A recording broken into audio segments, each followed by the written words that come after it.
थोड़ी नजदीक दे बनाए ना।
ਜੰਟ ਖਰੀਦਣੇ ਸੌਖੇ ਨੇ।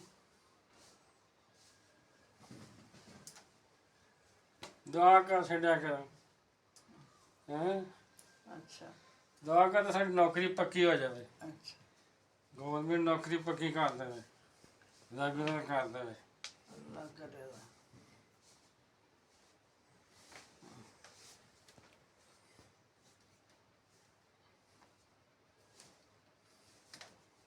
ਹੱਥ ਚੁੱਕ ਕੇ ਨਾ ਦੁਆ ਕਰ ਦੇਣਾ।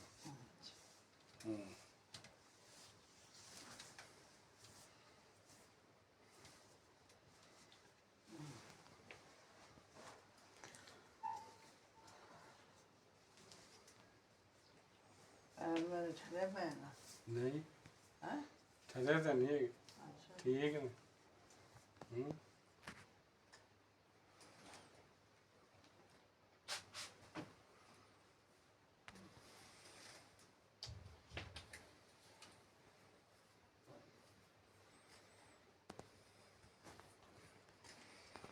ਦੱਸ ਦਿਆ ਕਰੋ ਜਦੋਂ ਹੱਥਾਂ ਨਾਲ ਤਾਂ ਪੀੜ ਕਰਨ ਨਾ, ਦੱਸ ਦਿਆ ਕਰੋ।